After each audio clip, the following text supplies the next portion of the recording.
जी, तो ये सिचुएशन है, एक अहम इजलास होने वाला है और जिसमें अभी जो बात की जा रही है सबसे ज़्यादा वो टेस्ट कप्तान की तब्दीली की बात है। और obviously looking at Shan Masood stats as captain, तो वो आपको फील होता है कि 16 में से 4 जीते हैं और 12 हारे हैं, तो ये कोई अच्छा रिजल्ट तो है नहीं दुनिया में।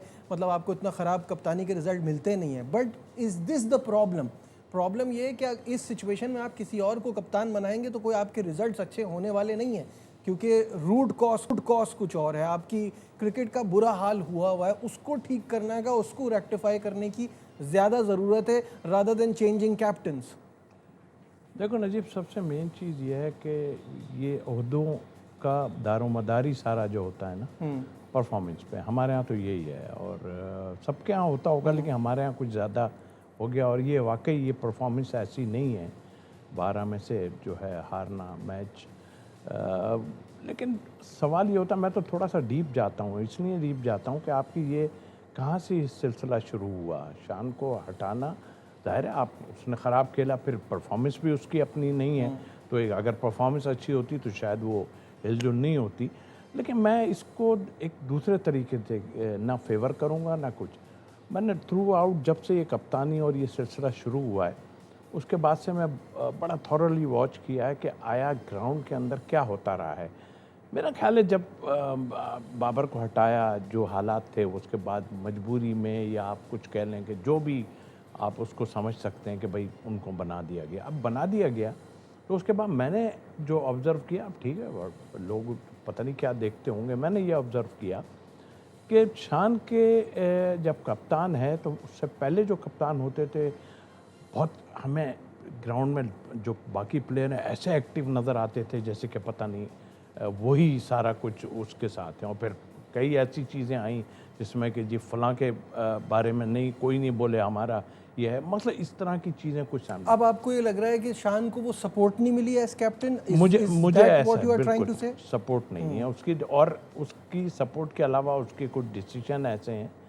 जाहिर है यार, जब आप ग्राउंड में आप लोग हो तो उसको बताओ भी तो ना, सारी टीम जिम्मेदार होती है। उसी की कप्तानी को लेके आप बैठोगे तो वो तो है ख़राब किया है, मुझे पता है उसके डिसीजन सही नहीं।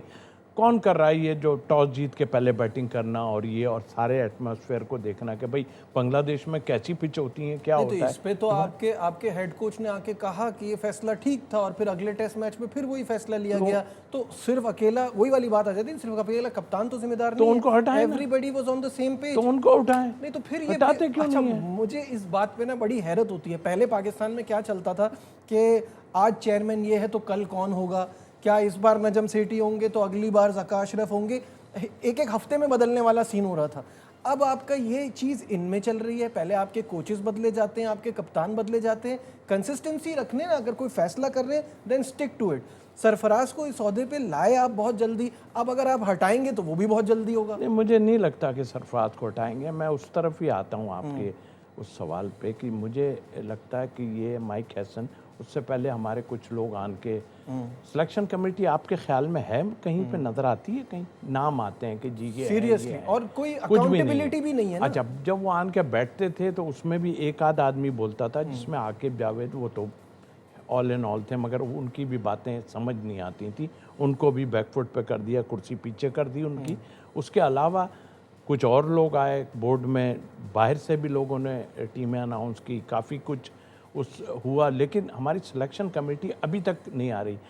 कितना उन पे प्रेशर है, क्या है जो आन के बात नहीं करते। अलीम डार को हमने देखा कि उन्होंने बहुत दिन देखा और उसके बाद अलग हो गए, वो उससे दायरा है उनका था भी नहीं, जो बनता भी नहीं था। सही बात है। तो मेरा ख्याल है कि अभी ये जो सिलसिले चल रहे हैं तो इतनी जल्दी संभलने वाले नहीं है। किसी को आप हटा दो, किसी को ले लो, एक्चुअल आपकी परफॉर्मेंस क्या होगी, परफॉर्मेंस देखनी है। आपके पास मुश्किल जो हैं टूर्स आ रहे हैं और उन मुश्किल टूर्स को आप कैसे हैंडल करेंगे। कल को आप सलमान अली आगा को हटाएंगे अगर वेस्ट इंडीज से हार के आते हैं, यही आते हैं, तो आई थिंक मेरा ख्याल है ये इर्द गिर्द घूम रही है नजीब भाई आपके। और जब तक प्लेयर तो वही है ना, 40-50 जो अनाउंस किए आपने वही प्लेयर हैं, हमारे टाइम में भी वही थे, वही चले आ रहे हैं, तो इसमें कोई ऐसी चीज़ नहीं। हाँ, जो मैनेजमेंट के हैं वो अप टू द मार्क नहीं है सर।